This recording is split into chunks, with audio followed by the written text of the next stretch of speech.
साधन में तुम लीन हो। महाराज दुनिया के लोग नहीं समझते कि शंकर पर जल चढ़ाने का क्या लाभ है। शिव महापुराण कहती है, अगर एक दिन शिव महापुराण की कथा कहती है सोमवार के दिन भगवान शंकर को अगर जल चढ़ाया जाता है तो घर में तेज लक्ष्मी प्राप्त होती है। क्या मिलती है? तेज लक्ष्मी। कर बैठी थी, उनके नेत्र से अश्रु गिरा। पूरी दुनिया में केवल एक बेलपत्र का वृक्ष कैसा होता है जिस वृक्ष के नीचे माता लक्ष्मी शाम के समय पर बुआरी लगाने के लिए जाती है, झाड़ू लगाने। बेलपत्री के पेड़ पर बेलपत्र का वृक्ष, जिसके यहाँ लक्ष्मी नहीं टिकती हो, पैसा घर में नहीं आता हो, बहुत चिंता लगी रहती हो, लक्ष्मी से जुड़ी हुई, व्यापार से जुड़ी हुई, पैसा आ ही नहीं दिया, बहुत मेहनत कर रहे हो। सोमवार की सोमवार 5 सोमवार बेलपत्री के पेड़ के नीचे एक घी का दिया लगाना चालू कर दीजिए। शाम के साथ थोड़ी सी मिट्टी बेलपत्री के पेड़ के नीचे की उठा कर लिया, घर के अंदर लाकर इतनी सी मिट्टी लाकर पटक दीजिए। 5 सोमवार करके देखो, छठे सोमवार पे करने की जरूरत नहीं पड़ेगी, व्यापार अपने आप बढ़ना चालू हो जाएगा। लक्ष्मी शाम के समय पर प्रतिदिन बेलपत्र के पेड़ के नीचे बुआरी लगाना। शंकर भगवान की प्रियता बेलपत्र। पहले भी कथा में कहा, फिर कहते हैं, जिस व्यक्ति के जीवन में धन, संपदा, वैभव, सत्ता, लक्ष्मी की थोड़ी भी कमी दिखती हो, उसको बेलपत्री के वृक्ष का पूजन चालू कर देना चाहिए। जाओ सोमवार के दिन बेलपत्र वृक्ष के नीचे जल चढ़ाकर, जल का सिंचन कर कर, उसी बेलपत्र के नीचे शाम के समय पर संध्या काल में, प्रदोष काल में भगवान देवाधिदेव महादेव गौरी शंकर का स्मरण करो। बेलपत्र की जड़ की ओर, बेलपत्र की तना की ओर, बेलपत्र के वृक्ष की ओर तुम्हारा मुख हो। कोई आसन नहीं, कोई आसन नहीं, केवल बेलपत्र के वृक्ष की ओर तुम्हारा मुख हो। जहां बेलपत्री का वृक्ष है उसके नीचे बैठकर, उसकी छाया में, उसकी ओट में पंचाक्षर मंत्र नमः शिवाय, या फिर षडाक्षर मंत्र ओम नमः शिवाय, या फिर श्री शिवाय नमस्तुभ्यम का स्मरण कर कर अपने हृदय की बात गौरी शंकर से, महादेव से कहे।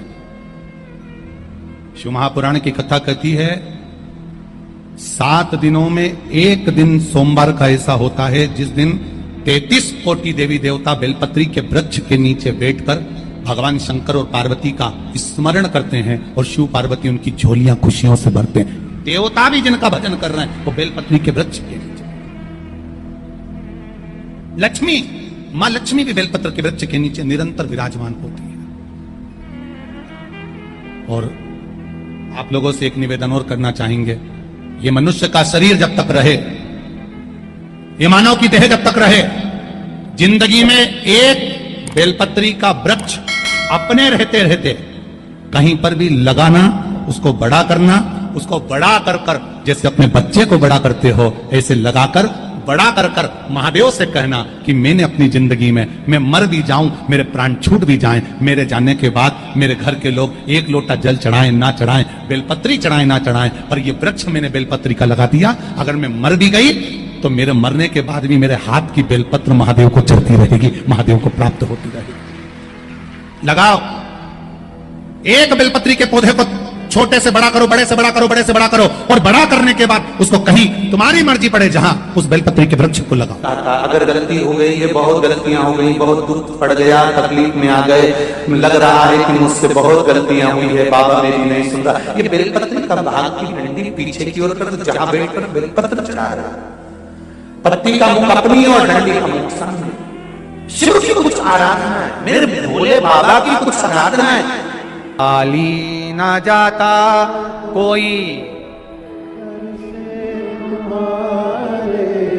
खाली ना जाता कोई, दर से तुम्हारे मैं भी खड़ी हूं नहीं, बाहें पसारे मैं भी खड़ा हूं नन्ही, बाहें पसारे अपने।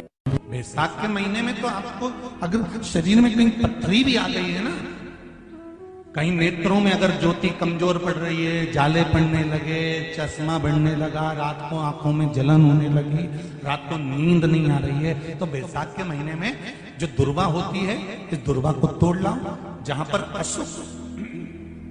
अशुक सुंदरी का स्थान होता है, जहां पर अशुक सुंदरी का जो स्थान होता है, उस अशुक सुंदरी के स्थान पर उस दुर्वा को रख दो और कुंदकेश्वर महादेव का नाम है। कौन से महादेव का नाम लेना है? कुंदकेश्वर। उस दुर्वा को उठाकर लिया। बैसाख के महीने में कोई भी तिथि, कोई भी दिन, कोई भी वार आप बैसाख के महीने में कर सकते हो। उस दुर्वा को लेकर आओ, लगभग 20-25 दुर्वा लेना, उसको लेकर आइए। सुबह सुबह कुंदकेश्वर महादेव का नाम लेकर उसको खाना प्रारंभ कर दीजिए। एक दुर्वा रोज खाओ। जो पथरी है या नेत्रों में तकलीफ है या कोई ना कोई रात्रि को नींद नहीं आना, बेचैनी हो जाना, घबराहट आना, धीरे धीरे धीरे धीरे 20 दिन की वो दुर्वा है, 20 दुर्वा एक दिन खाना चालू करो। 4 या 5 दिन लगेंगे, अपने आप आपको कोई गोली खाने की जरूरत नहीं पड़ेगी, नींद अपने आप आना प्रारंभ हो जाएगी और बेचैनी। अशोक सुंदरी वाली जगह पर दुर्वा समर्पित कर कुंदकेश्वर महादेव का नाम लेकर। कौन से महादेव? कुंदकेश्वर। जिस नारी का रजोधर्म से जुड़ा हुआ जो भी तकलीफ होती है, केवल हाथ में जल लेकर, आसक्ति का नाम लेकर भी वो पान कर लेती है, तो रजोधर्म से जुड़े हुए सारे दुख, कहते हैं कि गर्भ में, गर्भाशय में अगर गांठ भी पड़ गई है और डॉक्टर कह रहा है कि बच्चादानी में गांठ है, गर्भाशय में गांठ है और इसका ऑपरेशन होना जरूरी है, आसक्ति दक्ष प्रजापति की पहली पत्नी का मात्र स्मरण कर कर अगर आचमन पानी का कर लिया जाए तो गांठ भी गर्भाशय की गलना प्रारंभ हो जाती है। ये वो नाम, ये वो शब्द है। अगर मान लो शरीर में कोई गांठ पड़ जाती है, डॉक्टर अपना इलाज कर रहा हो, उस जगह पर प्रजापति वीरण की पुत्री आसक्ति का नाम स्मरण में आना चाहिए। एक बार सब बोलिए, क्या नाम है? आसक्ति। और हर हम आसक्ति का नाम भी नहीं बोल सकते, तो इसी आसक्ति का एक नाम है वीरणी। क्या नाम है? आसक्ति का स्मरण। अगर गांठ भी गर्भाशय में है और डॉक्टर बोल रहा है कि ऑपरेशन है, कराना है, डॉक्टर साहब से कहना, साहब जल्दी तो नहीं है ना, 15 दिन का समय तो मिल सकता है या 10 दिन का समय तो मिल सकता है इसका ऑपरेशन कराने के लिए। फिर आसक्ति का नाम लेकर शिव जी की शिवलिंग पर जब हम बेलपत्र समर्पित करें तो ये डंडी का मुख, जब हम शिव जी को चढ़ाते हैं तो इस डंडी का मुख हमेशा हम उधर रखते हैं। अब की बार आसक्ति का नाम लेकर जब हम शंकर भगवान को बेलपत्र समर्पित करेंगे तो ये डंडी का मुख शिवलिंग पर अपनी ओर रखेंगे और उसी बेलपत्र को चढ़ाकर जल समर्पित कर कर, आचमन कर कर, उसी बेलपत्र को लाकर घर के द्वार को पूरा खोलकर घर के अंदर प्रवेश कर कर घर के बाहर स्मरण को, शिव को याद करते हुए उस बेलपत्र को चबा चबा कर खाना प्रारंभ करिए। 10 दिन मांगिए आप, ये 10 दिन के बाद मैं ऑपरेशन कराऊंगी, मना नहीं, पर एक बार मैं मेरे महादेव का नाम का स्मरण करना चाहती हूँ, एक बार शिव तत्व को जान। क्या नाम है? जम के बोलो, नाम बोलो फिर से। आसक्ति। इस नाम की मूलता का स्मरण करिए, वीरणी आसक्ति। जैसे गणेश जी की 2 सूंड होती है, एक राइट सूंड का गणेश, एक लेफ्ट सूंड का गणेश।